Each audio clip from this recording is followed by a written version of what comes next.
So here we go. It's springtime, heading towards summer here in South Australia at the end of November 2020. I'm beginning to prepare for the annual New Year's Eve Enlightenment Intensive that I facilitate here on my property in the Adelaide Hills of South Australia. The intensive will begin on New Year's Eve this year, the 28th of December. I've been looking at and reviewing some of my Enlightenment Intensive archive materials in the hope of sharing some with you, some that I'm inspired to share, and hopefully some that will inspire you for this upcoming retreat that'll take place in about a month. So I plan on sending out this video and its associated materials to both you who will be participants at this annual Enlightenment Intensive, New Year's Eve Enlightenment Intensive, and to anyone who is in the wider audience that may find this material to be of interest. So this particular video that I created years ago is called What is Enlightenment? It was created as part of the Enlightenment Master's training program that I would facilitate occasionally. Tell me what you think of the video. And this module, What is Enlightenment, I believe was module 2. It's about 15 minutes long, and I may or may not pause it at various points and elaborate and say a few things about it at this time, though I may not. Okay, enjoy. And just one more thing, this video highlights, of course, Charles Berner, but also there's some footage of Lawrence Noyes and Osha Reader. Enjoy.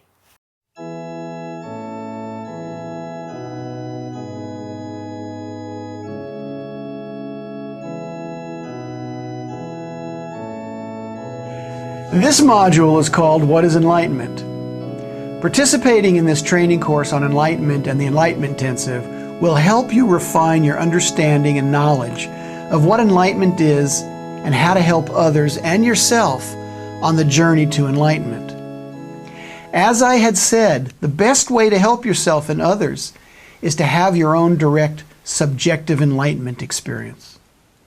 This is a very good starting place.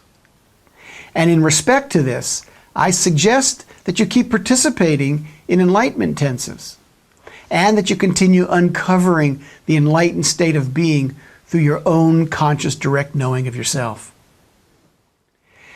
It's also important to understand what enlightenment is from an intellectual position. In this course, you're going to gain that knowledge. It's knowledge with a little k, that is intellectual knowledge, as distinct from direct knowing or absolute knowledge.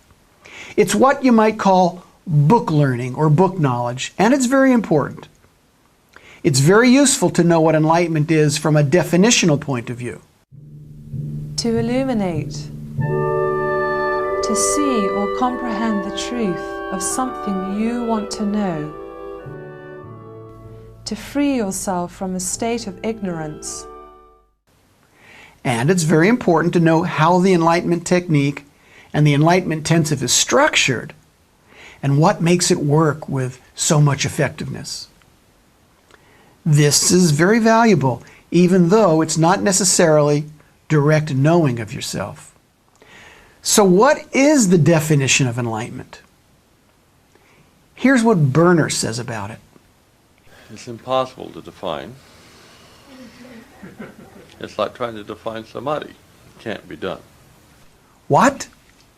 What did he just say? It's impossible to define. It can't be done. So if enlightenment can't be defined, what can we say about it? How can we do that which can't be done? is impossible to define. It's like trying to define samadhi. It can't be done. But we can take some words that point in that direction that have some value. I've used direct experience.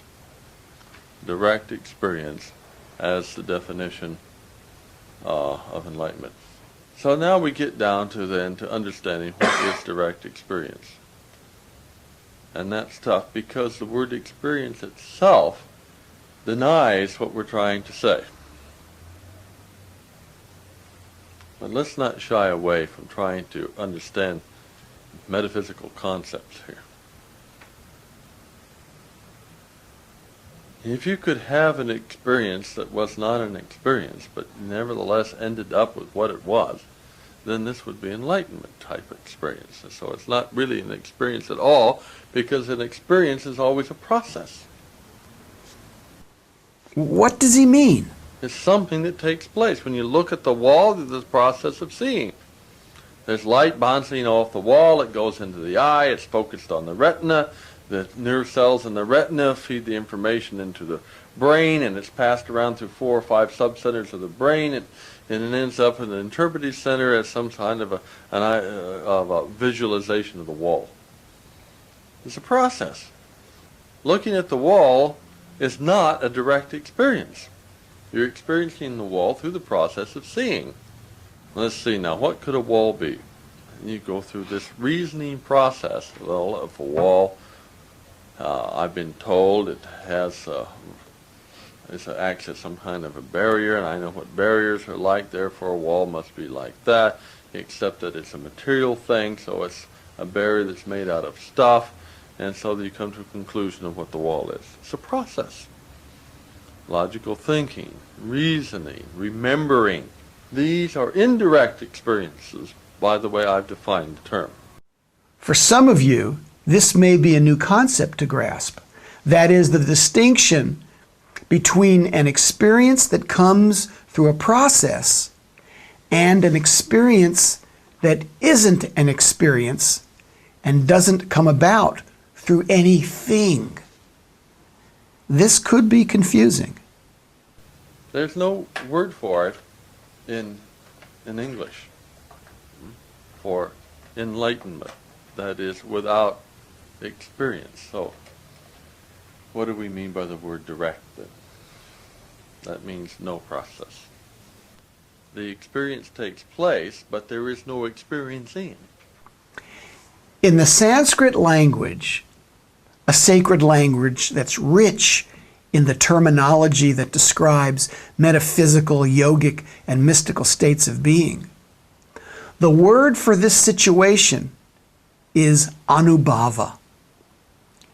Anubhava refers to an experience which is without an experience. It means the state of enlightenment that you find yourself in after you become directly conscious of who and what you are. It's a state of oneness or union where the experiencer and that which is experienced is in a state of union.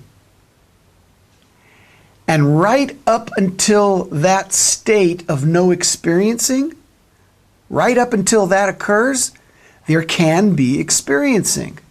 There can be sensate experience, like touching or crying, laughing, seeing, and other emotions and feelings. There can be thoughts and thinking. I had all these words, they've all gone, they've all disappeared. There can be reasoning and mental impressions that rise in consciousness. And then I had the sense of a song kept coming in my head that just said, I am what I am. And that was just sort of going over and over and over. And these thoughts can even be correct ideas about truth and ultimate reality.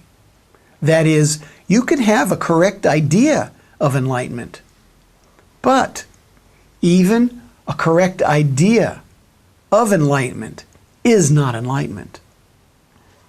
All of these thoughts are all indirect experiences. In the enlightened state of direct conscious knowing, the experience takes place, but there's no experiencing. In the state of enlightenment, there is no difference between that which one is enlightened on and the one who is enlightened. There's no difference. It's them. It and them are the same. There's no separation. And there's no sense of having come into that experience. It is inapplicable to it. In other words, the process which one has been going through is no longer applicable. It is no longer a sense of having arrived at it. It is the absolute itself. And that is them. There's no difference between them and it. In yoga, it is called samadhi. Union with it. With no sense that now I'm in union with it. As long as there's a sense of, well, I'm in union with it, that's not enlightenment. We are one.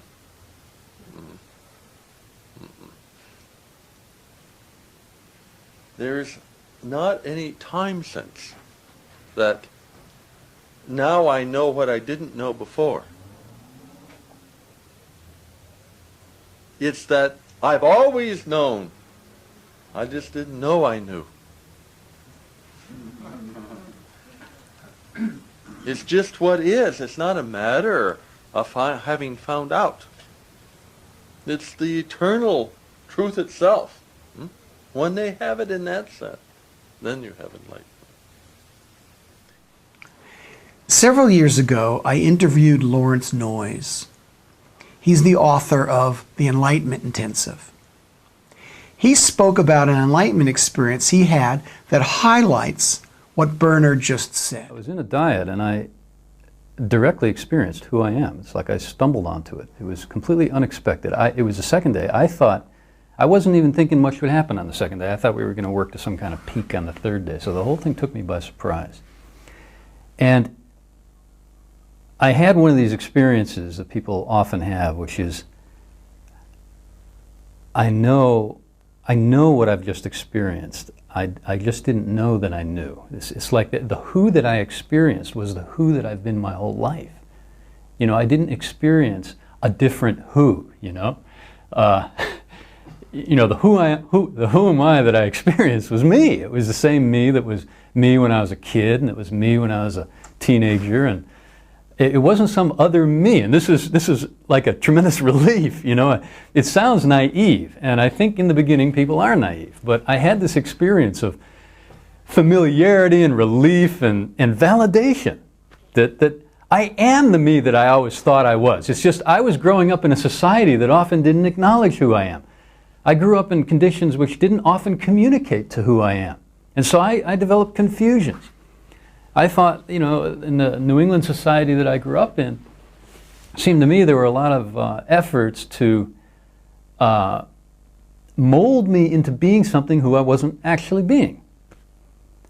To be a social person and all the rest of it. And yet, underneath all this, I had this experience of who I am that I experienced a dissonance with. There was who I actually am that was trying to come out, and there was my New England upbringing which was trying to change that into something else that I didn't experience as being me.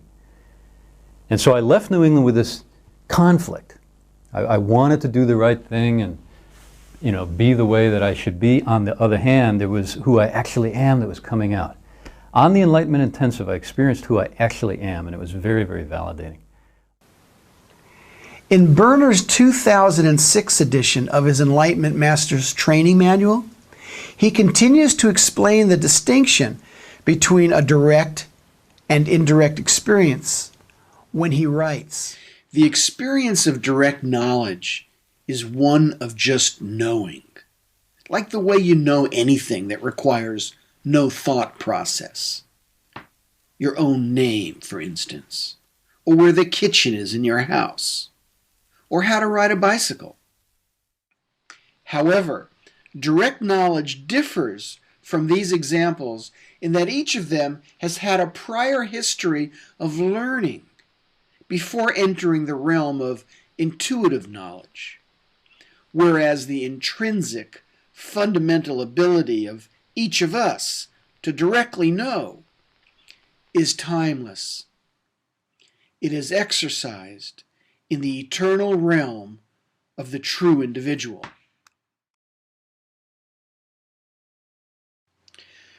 To bring this module to a completion, here's a poem written and performed by Osha Reader from the opening of my documentary entitled Enlightenment.